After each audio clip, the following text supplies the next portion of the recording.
Hidden history. Cars will not replace horses. We're going to take a little stroll back down memory lane. I ran into this article a few months back, and it's talking about the early 20th century and how the automobile is replacing horses, yet the media does not want to admit this. Obviously, we know how this panned out. Farmers groups were adamant the horse would remain king of the road. Despite the popularity of the automobile, some were reluctant to accept the newfangled machine. Autos are noisy, unreliable, and dangerous, they claimed. Well, let's take a look. This is obviously some easy parallels. And if you follow the Tesla story, you know that many have already made the claim that just like the automobile invention will replace the horse and carriage, EVs will also supplant internal combustion engines over time. Now let's take a look. The automobile, it took about 10 years of earnest production, lowering prices and innovations to fully supplant the horse and carriage industry, or horse as a transportation. Case in point, J.B. Holmes was run over and severely injured in 1915 by a car driven by Mrs. W.S. Campbell. Holmes was riding his high wheel, a penny-farthing bicycle, to the Twin Falls post office when he caught a glimpse of Campbell's car pulling up behind him. Campbell was driving very slowly, wrote the Twin Falls Times, but she couldn't avoid him. The shock threw Holmes under the car, and the front wheels ran over his chest and one ankle, the newspaper said. This is an anecdote of how automobiles could be catastrophic if these incidents were happening not only on a weekly basis, but on a daily basis. This is one instance where automobiles happen to injure a bicyclist. Whereas in the same time frame, there are plenty of horse and carriage accidents equivalent to those accidents that occur today on today's roads happening just with the horse and carriage.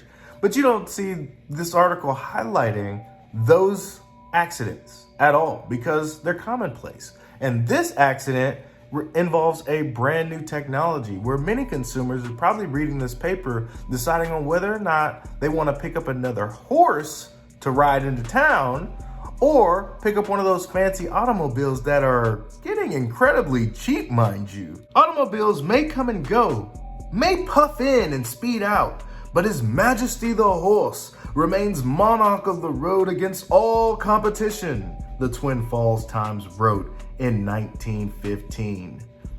Locomotive, bicycle, and automobile cannot dethrone him. No machine ever built or still uninvented will successfully dispute his reign.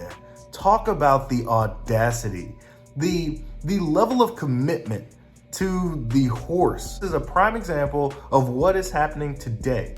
In the news now, if Tesla gets into an accident, it's on every news channel simply because it attracts the eyeballs. People are interested in this brand new technology and they want to know what's going on. So now the media has an obligation to inform the public, right? How they do so and in what lens they portray Tesla may actually have some hidden agendas. The auto industry is one of the most profitable industries on the planet today. And if you've already got a kung fu grip on the monetization of how people transport themselves and their families and commercial goods and all this, there is so much money tied up in the auto industry.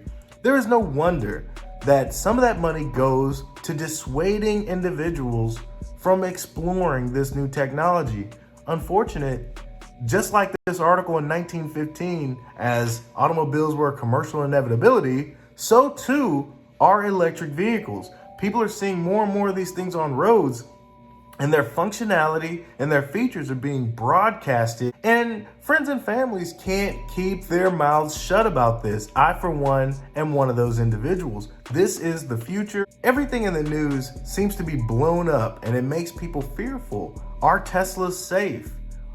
What about range anxiety? All of these questions can be answered in simple terms, but the fear is what they want to propagate to keep the industry of the internal combustion engine alive and still profitable. But I hate to say it, the more people become wise to the fact that EVs cost less to own and operate, their functionality, their performance, and the fact that these things are just computers on wheels, the total addressable market for these vehicles will increase as they become more affordable. As the cost to produce these vehicles decline precipitously, more and more people will be opening up their wallets and making the Tesla stretch to acquire a highly serviceable product.